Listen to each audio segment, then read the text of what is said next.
స్తోత్రం. హల్లెలూయా. హల్లెలూయా. దేవునికి స్తోత్రం. మన ప్రభు రక్షకుడైన యేసుక్రీస్తు నామములో మీ అందరికీ వందనాలు. ఈరోజు దేవుని యొక్క అంశమును మనం ధ్యానించుకుందాం. ప్రభు ఈ 2025 సంవత్సరం జనవరి మొదలుకొని డిసెంబర్ ఈ లాస్ట్ చివరి రోజు కొద్ది నిమిషాలలో 2020 సంవత్సరం ముగించి 2026 సంవత్సరంలో మనం ప్రవేశపెడుతున్నాం. అందరిని బట్టి దేవుని స్తుతించుకుందాం. ఈరోజు దేవుని యొక్క అంశం అది ఆకాశ వర్ష జలం. దేవుని యొక్క అంశము అది ఆకాశ వర్ష జలం. ద్వితీయోపదేశకాండము 11వ అధ్యాయము 8వ వచనం. ద్వితీయోపదేశకాండము 11వ అధ్యాయము 8వ వచనం చూసినట్లయితే, మీరు బలము కలిగి స్వాధీనపరచుకొనుటకై నది దాటి వెలుచున్న ఆ దేశమందు ప్రవేశించి దాన్ని స్వాధీనపరచుకున్నట్లు యెహోవా వానికిని వాని సంతానమునకును దయచేసినని మీ పితరులతో ప్రమాణం చేసిన దేశమనగా పాలు తేనెలు ప్రవశించు దేశమున మీరు దీర్ఘాయుషమంతులగునట్లు నేను ఈ దినమున మీకు ఆజ్ఞాపించు ఆజ్ఞలన్నిటినీ మీరు గైకొనుట చాలడు. ప్రార్థన. పరిశుద్ధుడా మహోన్నతుడా పరల ప్రభువా, ఈ ఘనమైన నామస్తుతులు స్తోత్రవందనాలు. వాక్య ఉపదేశం చదివినటువంటి మాటలను వివరించడానికి జ్ఞానమును శక్తిను ధైర్యమును లోతైన విషయం తెలియజేయడానికి నీ ఆత్మను నా మీద కుమ్మరించి నా నాలుకను ముట్టి బోరగా వాడుకుని సహాయం ఇచ్చేయమని క్రీస్తు నామమున నడుచున్నాము తండ్రి, ఆమేన్. ఇక్కడ ఐగుప్తు దేశము నుండి ఇశ్రాయేలు ప్రజలు పాలు తేనెలు ప్రవశించే దేశమునకు దేవుడు తీసుకెళ్తున్నాడు.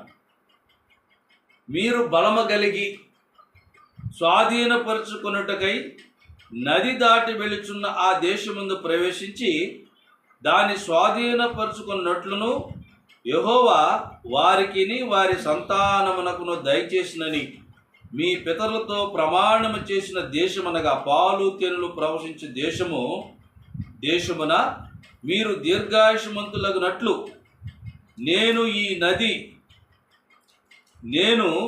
ఈ దినమున మీకు ఆజ్ఞాపించు ఆజ్ఞలన్నిటినీ మీరు గైకొనవలెను. ఇశ్రాయేలు ప్రజలు ఐగుప్తు దేశంలో బానిసలుగా ఉన్నారు.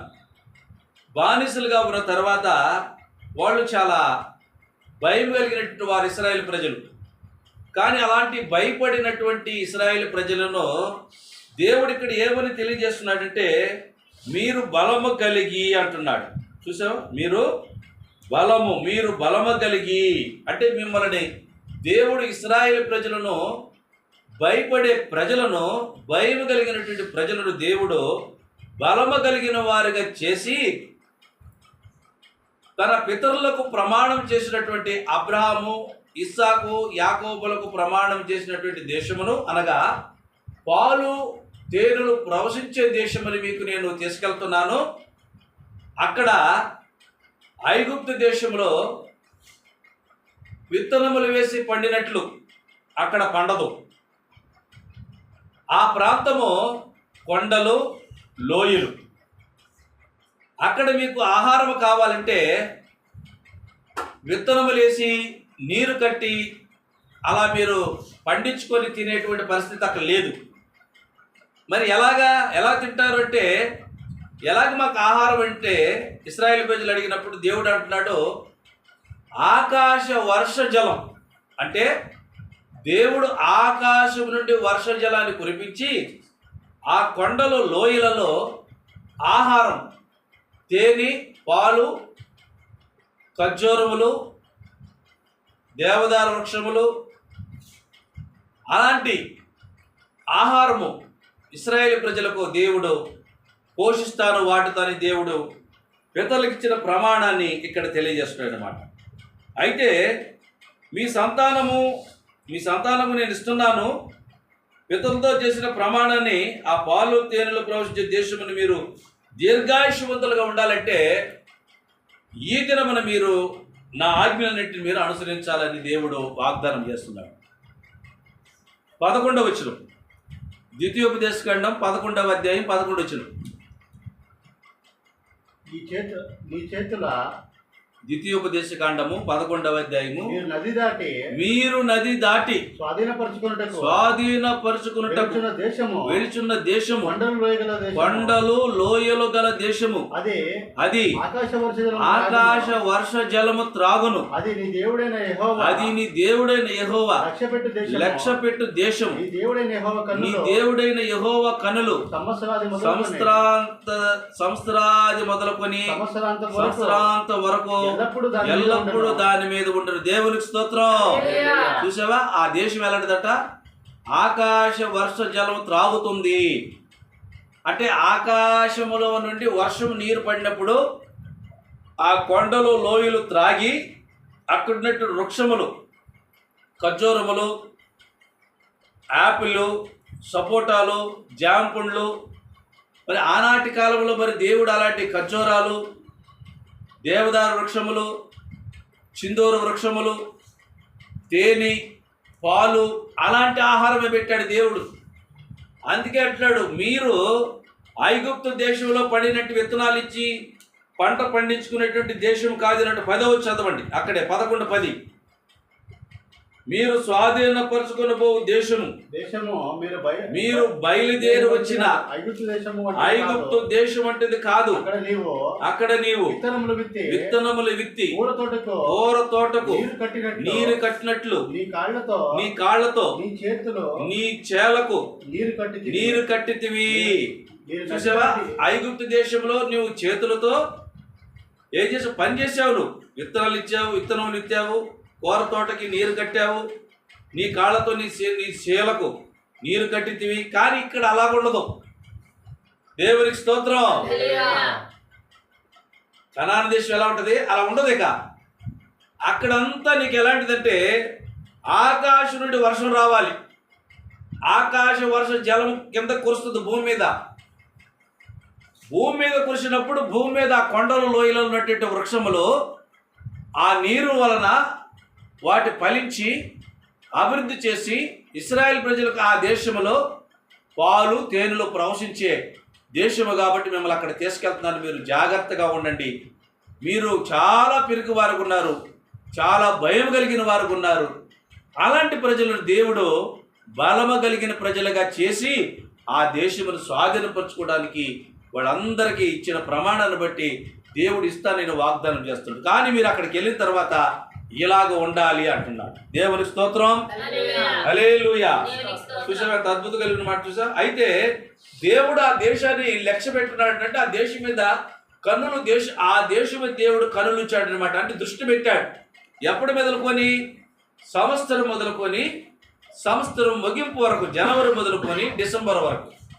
అలాగే దేవుడి పిల్లల మీద కూడా దేవుడు అలాగ కరదృష్టి పెడతాడనమాట. మన మీద కూడా సంవత్సరం అంతా కాపాడాడు. జనవరి మొదలుకొని డిసెంబరు ఈ చివర 31వ తేదీ రాత్రి 12 గంటల వరకు మనల్ని దేవుడు కాపాడాడు. అంటే దేవుడి దృష్టి మన మీద ఉంది.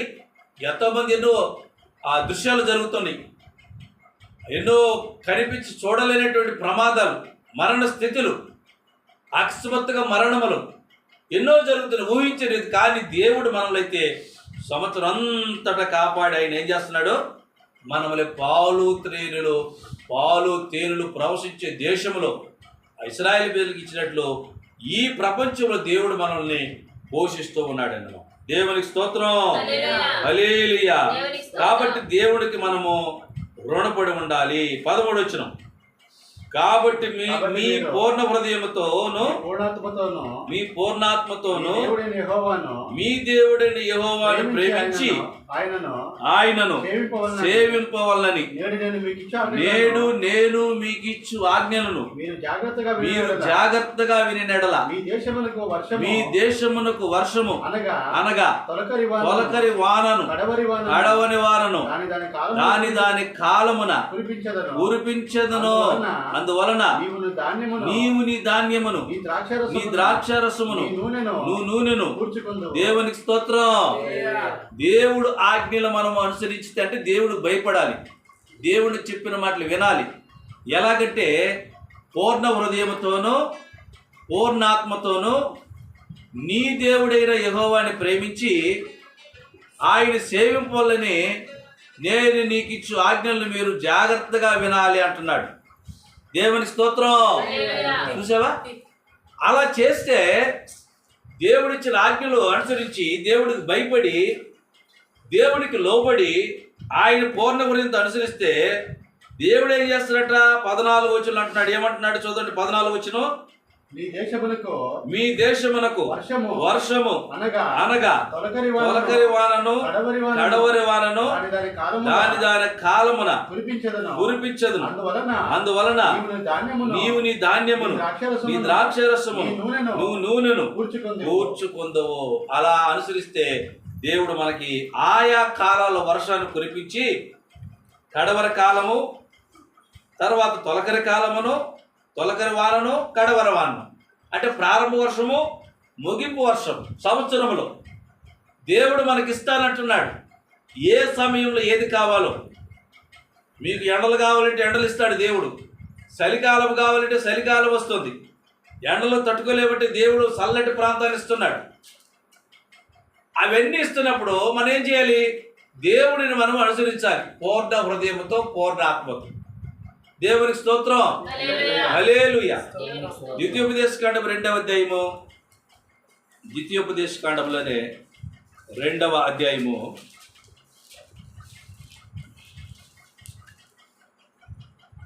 14వ వచనం. ద్వితీయోపదేశకాండము 2వ అధ్యాయము 14వ వచనం. మనము కాదేశు బర్నేయలో నుండి బయలుదేరి జరదు ఏరు దాటి వరకు అనగా యెహోవా వారిని గూర్చి ప్రమాణము చేసినట్లు సైనికులైన ఆ మనుషుల తరము వారందరూ శానలో నుండకుండా నశించే వరకు మనము నడిచిన కాలము 38 సంవత్సరములు. దేవుని స్తోత్రం. ఎన్ని సంవత్సరాలు నడిచారంట? 38 సంవత్సరాలు నడిచాలి యాత్రలో. ఇప్పటి వరకు, ఎప్పటి వరకు? మోషే కాలములో ఐగుప్తు దేశము నుండి ద్వితీయోపదేశ కాలము, ఆ కాల పరిమాణము వరకు, ఆ నది ఎద్దటకు ఇంకా కానాను దేశమునికి ఇంకా ప్రవేశించాల. ఇప్పటి వరకు ఎన్ని సంవత్సరాలు నడిచారంటే 38 సంవత్సరాలు నడిచారన్నమాట. దేవుడు కాపాడాడు. దేవుని స్తోత్రం.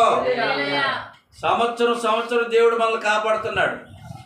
38 సంవత్సరాలు నడిచారంటే గుర్తు చేసుకుంటున్నారు ప్రజలు, ఇశ్రాయేలు ప్రజలు.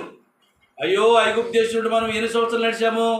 38 సంవత్సరాలు. ఎన్ని శ్రమలు వచ్చినాయి, ఎన్ని బాధలు వచ్చినాయి, ఎన్ని కష్టాలు వచ్చినాయి, ఎన్ని శోధనలు వచ్చినాయి, ఎన్ని యుద్ధాలు వచ్చినాయి.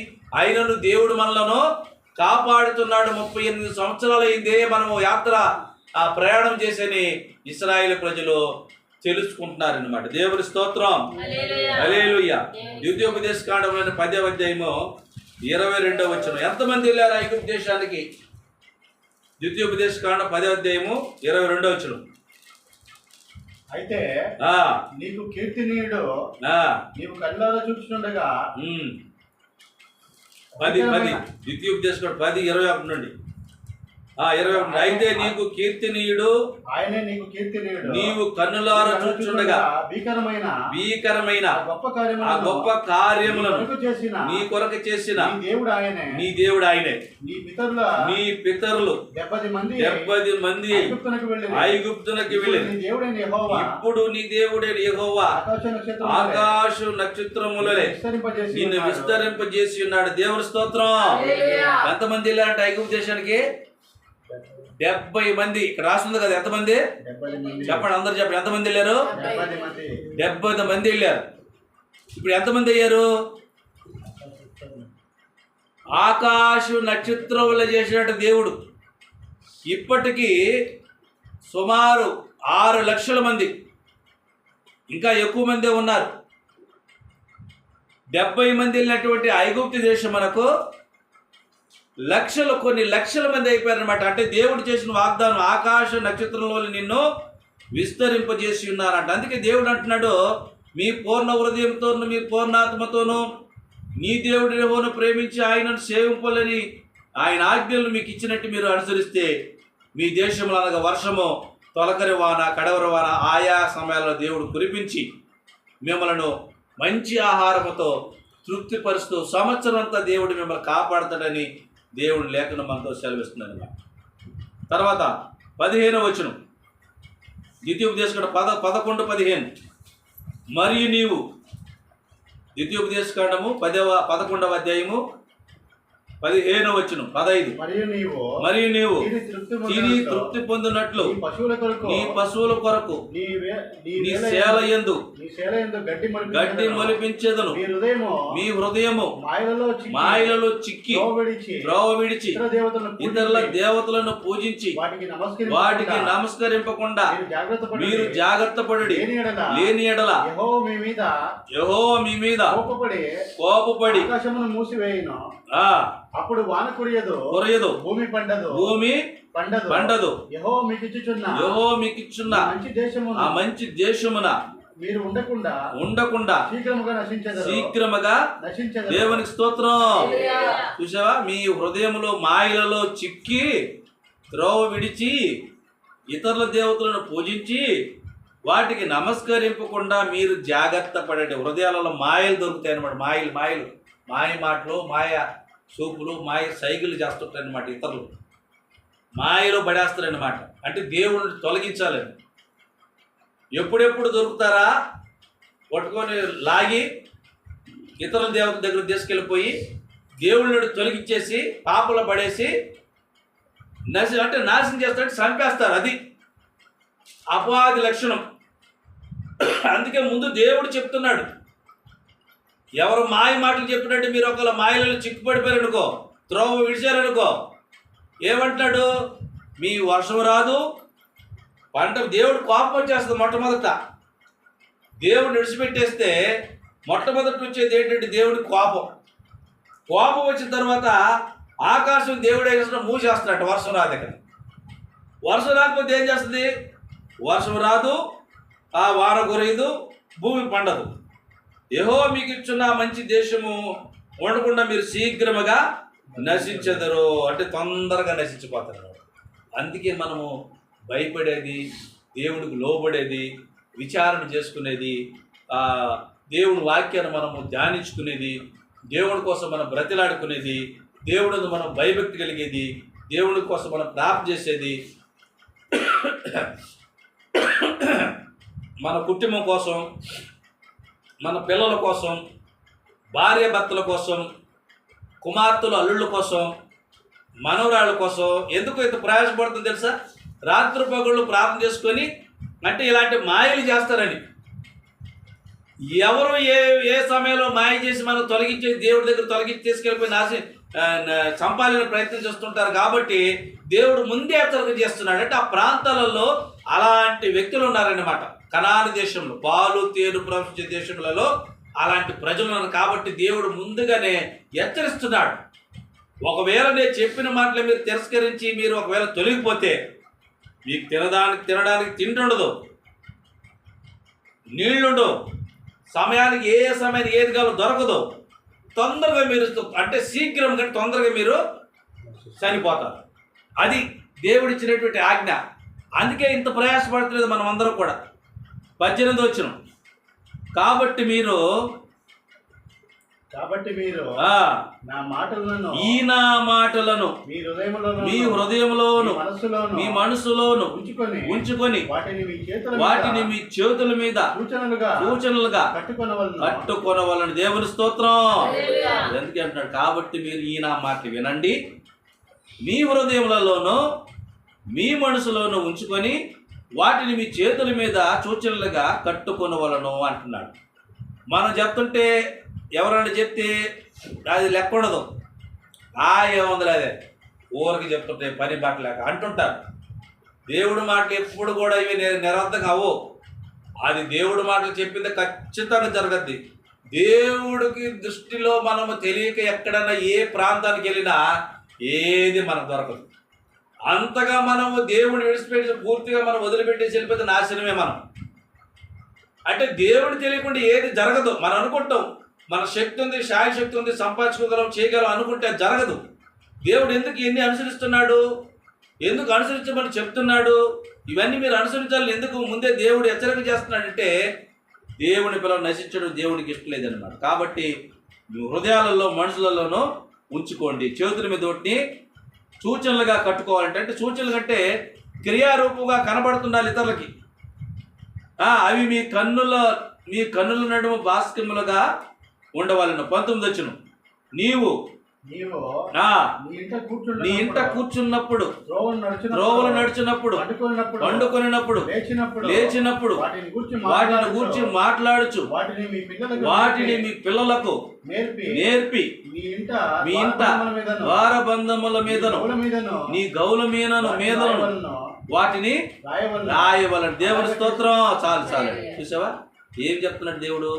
నువ్వు నీ ఇంట కూర్చున్నప్పుడు, త్రోవలు నడిచేటప్పుడు, వండుకునేటప్పుడు, లేచినప్పుడు వాటిని గురించి మాట్లాడాలి. వాటిని మీ పిల్లలకు నేర్పు. చూసావా ఎందుకు మేము విషయాలు చెప్పేది? కూర్చున్నప్పుడు చెప్తాం, నడిచేటప్పుడు చెప్తాం, రాత్రులు పడుకునేటప్పుడు చెప్తాం. అవశ్యంగా పిల్లలకు చెప్పాలంటున్నాడు దేవుడు. మేము ఎందుకు చెప్తున్నాము అంటే ఇలాగ నశించిపోకుండా ఉండాలి. సంవత్సరం నుంచి అంటే జనవరి ప్రారంభం మొదలుకొని డిసెంబర్ ముగింపు వరకు చెబుతూనే ఉండాలి, అనుసరిస్తూనే ఉండాలి. దేవుడికి మనము ఇష్టలుగా బ్రతుకుతూ ఉండాలి. వాటిని మనము చేతులకు బాసములుగా కట్టుకోవాలంటే ఆ క్రియ మనకు కనిపిస్తుండాలి ఇతరులకి. ఇతను దేవుడు కుమారుడు, ఇతను దేవుడు ఏర్పరచుకున్నవాడు అని మనకు కనిపించాలి. దేవునికి స్తోత్రం. కాబట్టి దేవుడు మోషే భక్తుల ద్వారాగా ఇశ్రాయేలు ప్రజలకు ఇచ్చినటువంటి కట్టడలో ఇలాగ అనుసరించాలని దేవుడు హెచ్చరికలు, అంటే దేవుడు ఎంతో ఆసక్తితో ప్రజల మీద ప్రేమతో ఇలా ఉంటే మీరు తొలగిపోకుండా నశించిపోకుండా అంటే ఇలా ఉండాలని దేవుడు ఎంతో అద్భుతం కలిగిన మాటలు తెలియజేస్తున్నాడు. యెహోషువ గ్రంథము 14వ అధ్యాయము, యెహోషువ గ్రంథం 14వ అధ్యాయము 10వ వచనం చూడండి. యెహోషువ రాసిన గ్రంథము 14వ అధ్యాయం 10వ వచనం. ద్వితీయోపదేశకాండం పక్కనే ఉంటుంది. యెహోషువ గ్రంథము 14వ అధ్యాయం 10వ వచనం.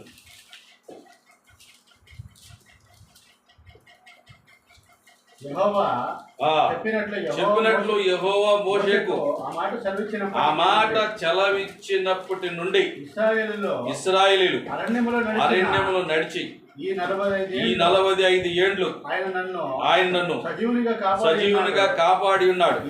ఇదిగో నేనిప్పుడు 85 ఏండ్లు వాడను. మోషే నన్ను పంపిన నాడు నాకెంత బలము, నేటి వరకు నాకంత బలము. యుద్ధము చేటుకు గాని వచ్చుచు పోచుండుటకు గాని నాకెప్పటి ఎట్లు బలమున్నది. దేవుని స్తోత్రం.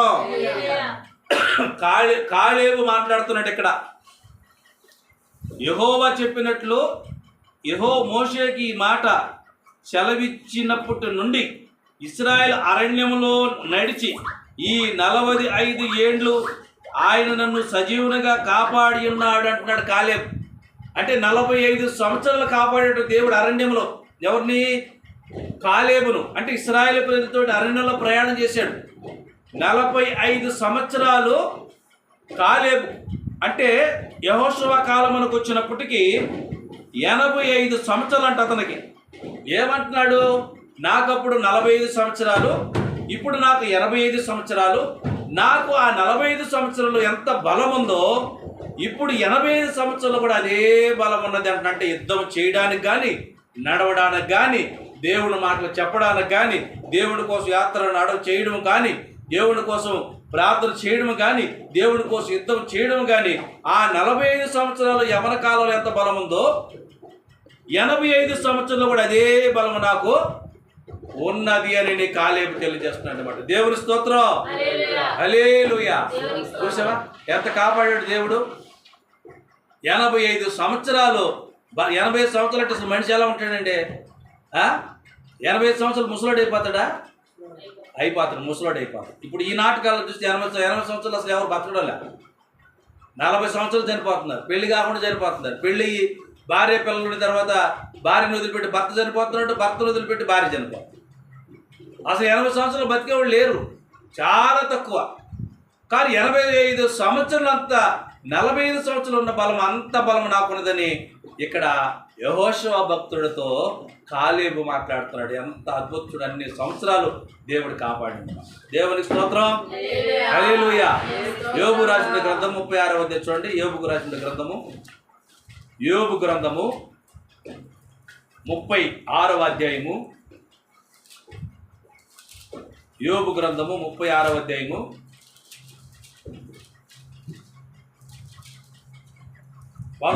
10వ వచనం. యోబు గ్రంథము 36వ అధ్యాయము 10వ వచనం. ఉపదేశము వినుటకై వారి చెవిని తెలియజేయును, పాపం విడిచి రెండని ఆజ్ఞ ఇచ్చును. వారు ఆలకించి ఆయనను సేవించినట్లా క్షేమముగాను సంవత్సరములను సుఖముగాను వెళ్ళబుచ్చును. దేవుని స్తోత్రం. ఏమని రాశాడు ఇక్కడ? యోబు భక్తుడు అంటున్నాడు, యథార్థవంతుడు నీతివంతుడైనటువంటి యోబు భక్తుడు అంటున్నాడు ఇక్కడ, ఉపదేశం వినుటకై వారి చెవిని తెరువజేయును, పాపము విడిచి రెండని ఆజ్ఞ ఇచ్చును. ఎవరిని? దేవుడు మాటలు యోబు భక్తుడు అంటున్నాడు. ఉపదేశం వినాలంటే చెవిని తెరవజేయండి, అంటే చెవు పెట్టండి. దేవుడు మాటలు వినాలంటే, దేవుడు మాటలు వినేటప్పుడు ఫోన్లు చూడకూడదు, మాట్లాడుకోకూడదు, ఫోన్లు ఎత్తకూడదు, అటు ఇటు చూడకూడదు. చెవు తెరవజేయాలంటే చెవు ఆలకించాలి. అంటే చక్కగా ఈ చెవులు దేవుడికి వినిపించాలి. అలా మనం వినిపించుకుంటే అపవాది చేసిన పక్క నుండి ఏమని చేస్తున్న అపవాది? పాపం విడిచి రెండని ఆజ్ఞ ఇచ్చును, వారు ఆలకించి ఆయనను సేవించినట్లా తమ దినములు సుఖముగాను తమ సంవత్సరంలో సుఖముగాను వెళ్ళబోచ్చారు. చూసావా? పాపం విడిచి రెండని ఆజ్ఞ ఇచ్చారు. ఉపదేశం వింటే పాపాన్ని మనం విడిచిపెడతాం. పాపాన్ని విడిచిపెట్టద్దని అపవాది చెప్పినప్పుడు ఏం చేస్తుంటే మనము పక్కకి వెళ్ళిపోయామనుకో, మనము నశించడానికి సిద్ధపడతాము. కాబట్టి మనము ఆజ్ఞ వస్తుంది మనకి. అలాగే ఎప్పుడైతే మనం ఉపదేశం వినడానికి శ్రద్ధ కలిగి వింటామో అప్పుడు మన రోజులు, మన సంవత్సరములు ఎలా ఉంటాయంటే సుఖముగాను సంతోషముగా ఉంటాయని దేవుడి మాటలు మనతో మాట్లాడుతున్నాడు. మన దేవుని స్తోత్రం, హల్లెలూయా.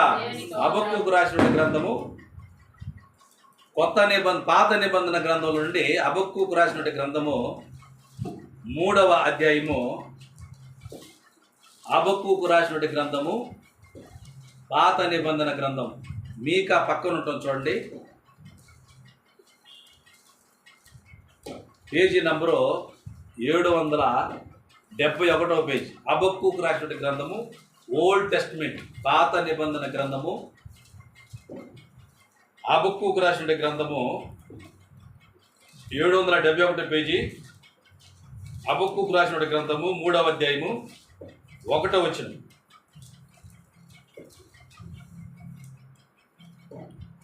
ప్రవక్తయగు హబక్కూకు చేసిన ప్రార్థన వాయిద్యములతో పాడదగినది. యెహోవా నిన్ను గూర్చిన వార్త విని నేను భయపడుచున్నాను.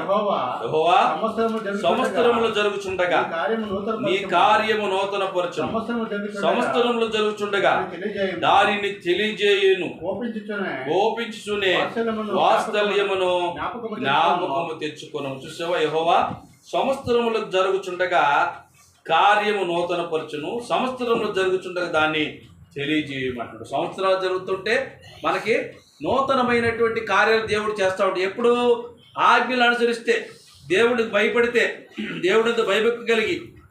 ఇప్పుడు ఆ ద్వితీయోపదేశ కాండంలో దేవుడు చెప్పినట్లుగా దేవుడికి లోబడి భయపడి దేవుడితో భయభక్తి కలిగి జీవిస్తే ఆయన మనకన్ని సమస్తం ఆకాశ జల వర్ష జలము పాలు తేనెలు ప్రవశించే దేశం, అంతకంటే దేవుడు గొప్ప ప్రపంచాన్ని ఇచ్చాడు. ఇప్పుడు మనకి ఆనాటి కాలంలో ఇశ్రాయేలు ప్రజలకు ఇచ్చాడు. అదంతా ఆకాశం నక్షత్రం వలె ఉత్పత్తి అయ్యి విస్తరింపజేసి ఈరోజు ప్రపంచమంతటా కూడా దేవుడి కుమారులు కుమార్తెలు ఉన్నారు. అంతకంటే ఇంకా గొప్ప జీవితాన్ని దేవుడు ఇచ్చున్నాడు. అయితే మనం సంవత్సరం అంతటా కూడా దేవుడికి లోబడి ఆయన మాటలు అనుసరించి ఆయనకి మన హృదయంతోనూ పూర్ణాత్మతోనూ పూర్ణ శక్తితో దేవుడిని అనుసరిస్తే ఆయా సమయాలలో ఏమేమి కావాలన్నీ దేవుడు మనకు అనుగ్రహిస్తాడు. లేదు మన శక్తికి ఉందే మన జ్ఞానంతో సంపాదించుకోవాలనుకుంటే ఏది మనకు దొరకదు, అన్నీ మనకు అడ్డే జరుగుతుంటాయి అన్నమాట. దేవుని స్తోత్రం. కాబట్టి సంవత్సరం అంతటా మనం దేవుడికి భయభక్తులు కలిగి జీవించి దేవుడి కోసం మనం ప్రయాసపడి ఆయన ఇష్టమైన బిడ్డలకు జీవిస్తే సంవత్సరంలో మనం ఒక దేవుడి ఒక దయ కలిగినటువంటి కిరీటాన్ని మనము సంపాదించుకోవాలని కీర్తన భక్తుడు మాట్లాడుతుంది. కీర్తనకు రాసినటువంటి గ్రంథము 60 కీర్తనలు 65వ అధ్యాయము 9వ వచనం. కీర్తనలో 65వ అధ్యాయము 9వ వచనం. కీర్తనలో 65:9. నీవు భూమిని దర్శించి దాని తడుపుచున్నావు, దానికి మహదైశ్వర్యము కలగజేయుచున్నావు. దేవుని నది నీళ్లతో నిండి ఉన్నది. నీవు భూమిని అట్లు సిద్ధపరిచిన తరువాత వారికి ధాన్యము దయచేస్తున్నావు. దాని దుక్కులను విస్తారమైన నీళ్లతో తడిపి దాని గౌలను చదును చేయుచున్నావు. వాన జల్లుల చేత దానిని పదును చేయుచున్నావు. అది మొలకెత్తగా నీవు దానిని ఆశీర్వదించున్నావు. సంవత్సరమును నీ దయా కిరీటము ధరింపజేసి ఉన్నావు. నీ జాడల సారము వెదజల్లుచున్నవి. దేవుడు చెప్పిన చాలండి. దేవుడి స్తోత్రం. దేవుడు చెప్పినట్లు మనం వింటే నీవు భూమిని దర్శించి దాన్ని తడుపుతావు, దానికి మహదైశ్వర్యం కలగజేస్తావు. దేవుడి నది నీళ్లతో నిండి ఉంటాయి.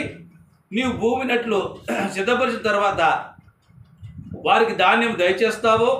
దాని దుక్కులు విస్తారమైన నీళ్లతో తడిపి దాని గౌలను చదును చేస్తున్నావు. కాబట్టి వాన జల్లు దాన్ని చదును చేస్తున్నావు. అది మొలకెత్తగా నీవు దాన్ని ఆశ్రయిస్తున్నావు. సంవత్సరము అంతా జరిగిపోతే సంవత్సరానికి చివరికి మళ్ళీ నీకు దేవుడు యొక్క దయా కిరీటము సంపాదించుకోవాలి. ఇప్పుడు సంవత్సరం మొదలుకొని సంవత్సరం వరకు, జనవరి మొదలుకొని డిసెంబర్ వరకు ఆ దేవుని యొక్క దయాని కిరీటం, ఆ ఒక బహుమానం కోసం మనము సంవత్సరం అంతటా దేవుడికి మనం ఇష్టలుగా ఉండాలి. దేవుడిని మనము అనుసరించేవాళ్ళు కాబట్టి దేవుడిని పూర్ణ హృదయంతో పూర్ణాత్మ దేవుడి కోసం కనిపెట్టుకుంటారు. కాబట్టి దేవుని యొక్క దయా కిరీటం అనేది మనకు దొరుకుతుందని దేవుడు మనతో మాట్లాడుతున్నాడు. దేవుడి కొద్ది మాటలు దేవుడి వెనుకల్లో ఆశీర్వదించి దీవించును గాక. ఆమేన్.